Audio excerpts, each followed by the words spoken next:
నమస్కారం NS news కి స్వాగతం. నా పేరు ఉషా. ముందుగా ముఖ్యాంశాలు. మహబూబ్ నగర్ జిల్లా దేవరకద్ర నియోజకవర్గ చిన్నచింతకుంట మండలం పల్లమరి గ్రామంలో ఎన్ఎస్టీవీ న్యూస్ రిపోర్టర్ జరీనా బేగంతో చిన్నచింతకుంట కాంగ్రెస్ పార్టీ మండల అధ్యక్షుడు వై నరేందర్ రెడ్డి ముఖాముఖి కార్యక్రమం నిర్వహించారు.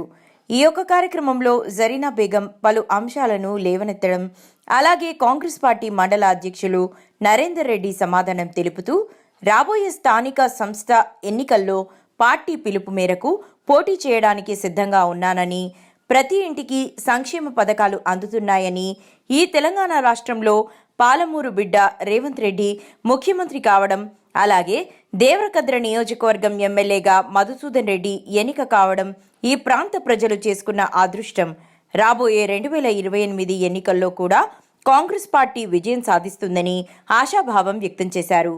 నరేందర్ రెడ్డి మాట్లాడుతూ ఎన్ఎస్టీవీ ప్రభుత్వానికి ప్రజల మధ్య వారధిగా పనిచేస్తుందని మండల న్యూస్ రిపోర్టర్ జరీనా బేగంకు ధన్యవాదాలు తెలియజేశారు. నేను చిన్నచింతకుంట మండల పార్టీ కాంగ్రెస్ పార్టీ ప్రెసిడెంట్. నా పేరు వై నరేందర్ రెడ్డి గారు.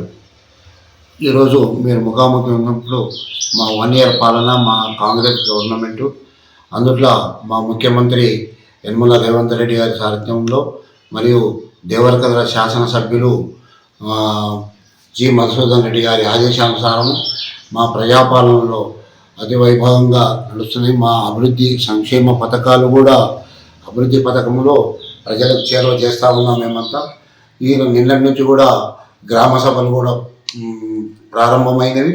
నిన్న అదేవిధంగా లాల్కోట్లో కూడా ఒక గ్రామ సభ జరిగినది. అది వైభవంగా మండలంలో గ్రామ సభలు కూడా ఒక పండుగ వాతావరణంలో ప్రజల యొక్క అభివృద్ధి కార్యక్రమాలు వాళ్ళకు చేరేయడానికి మేము కృషి చేస్తూ ఉన్నాము.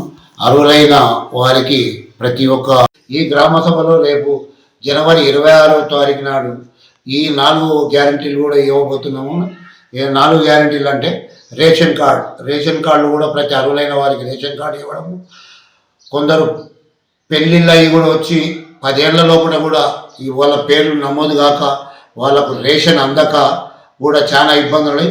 వాళ్ళవి కూడా చేర్పులు చేస్తున్నాం. కూడా ఒకవేళ కూడా ఇంటిలో అదాలైన వాళ్ళు కొత్త రేషన్ కార్డులకు కూడా వాళ్ళకు కూడా అర్హులుగా గుర్తించి వాళ్ళతోటి అప్లికేషన్లు తీసుకొని వాళ్ళకు కూడా రేపు మంజూరు చేయగలుగుతున్నాము. అదే విధంగా కూడా ఇప్పుడు పెన్షన్స్ కూడా ఇవ్వగలుగుతున్నాము. మరొకటి ప్రతిష్టాత్మకంగా తీసుకున్న ఇందిరమ్మ ఇల్లు కూడా రేపు 26వ తారీఖు నాడు లాంచ్ చేయబోతున్నాము. అర్హులైనందరికీ కూడా ఇందిరమ్మ ఇల్లు కూడా శాంక్షన్ చేసి ఇవ్వగలుగుతున్నాము. ఇవన్నీ అభివృద్ధి కార్యక్రమాలు. ఇంకా భవిష్యత్తులో ఇంకా 4 సంవత్సరముల దినం ఉన్నది. 4 సంవత్సరంలో కూడా చాలా అభివృద్ధి కార్యక్రమాలు మేము చేస్తాము. ప్రజల సహకారంతో కూడా మా ఆర్థిక పరిస్థితి ఎన్ని ఒడిదుడుకులున్నా కూడా మా ముఖ్యమంత్రి గారు పాలమూరు ముద్దుబిడ్డ ఆర్థిక సంవత్సరం కూడా సరిచేసుకుంటూ లోటుపాట్లన్నీ సరిచేసుకుంటూ కూడా సంక్షేమ పథకాలు అభివృద్ధి పథకాలు వైపు నడుపుకుంటూ చేస్తున్నాడు. కనుక మేము కూడా ముఖ్యమంత్రి గారి కానీ మా ఎమ్మెల్యే గారి కానీ ప్రజల తరఫున ధన్యవాదాలు. మరియు అదిగాక మేము కూడా ఇప్పుడు మొన్న వర్షాకాలం పంట సీజన్లో కూడా ప్రతి రైతుకు బోనస్ 500 రూపాయలు అమ్మిన వెంటనే 2 రోజుల్లో కూడా బోనస్ కూడా ప్రతి 500 రూపాయలు చెల్లించినాము. అట్లా ఒక రైతు ఎకరాకు 10 నుంచి 12,500 కూడా లబ్ధి పొందిండ్రు. రైతు భరోసా కూడా రేపు 26వ తారీఖు నాడు వేస్తున్నాము.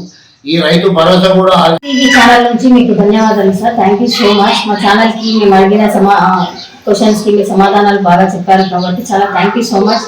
అండ్ మా ఛానల్కి బాగా స్పందించారు sir. Thank you very much sir. ఇప్పుడు మేము మీ ఛానల్కు ధన్యవాదాలు.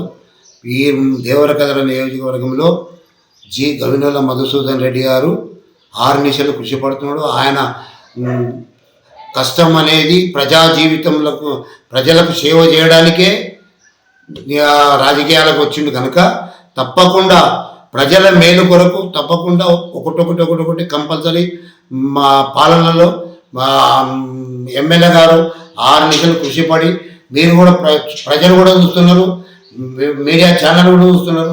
మా ఎమ్మెల్యే గారు రెస్ట్ లేకుండా ప్రజల వద్దకు రోజు తాలూకానే మండలాల్లో తిరుగుకుంటా, గ్రామాలు తిరుగుకుంటా, అభివృద్ధి కార్యక్రమాలు మనకి ఏం కావాలి, ప్రతి ఊర్లో ఏం ఉన్నది, ఏదైనా ఊర్లో ఉంటే కూడా నా దృష్టికి తెమ్మని చెప్పిన మేము కూడా మండలాధ్యక్షులుగా మేము కూడా ప్రతిదీ సార్ ఇక్కడ ఈ పరిస్థితి ఉంది అని కూడా దృష్టికి తీసుకోపోతున్నాము. దానిలో తక్షణమే పరిష్కారం కూడా జరుగుతున్నది కనుక మేము తప్పకుండా అభివృద్ధి కార్యక్రమాలు చేస్తాము. రాబోయే ఎలక్షన్లో కూడా స్థానిక సంస్థల్లో కూడా గెలవబోతున్నాము.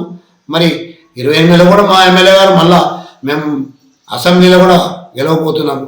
కానీ మేము కూడా ప్రజలను కోరుతున్నాము కూడా ఈ అరాచక పాలన పోయినందుకు కూడా వాళ్ళు సంతోషపడుతున్నారు. కానీ వీళ్ళే వాళ్ళని ప్రజలను తప్పుతో పట్టియాలి, వీళ్ళకు రోజు రోజుకు ఇంకా అభివృద్ధి పెరిగిపోతుంది, మన వాళ్ళు చేసిన తప్పులు కప్పిపుచ్చుకోవడానికి ఇవన్నీ ధర్నాలు ఇవ్వాలడం తప్ప అంతకు మించి ఇప్పుడు వాళ్ళు ఏ పని చేయరు కూడా. ఇక వాళ్ళు ఇంతవరకు చేసిన తప్పులు ఇక శిశుపాలుడు కాదు 100 తప్పులు చేసి ఎట్లా చనిపోయాడు, ఇప్పుడు అట్లా వాళ్ళ పరిస్థితి ఆ పరిస్థితికి దిగజారిపోయింది వాళ్ళది.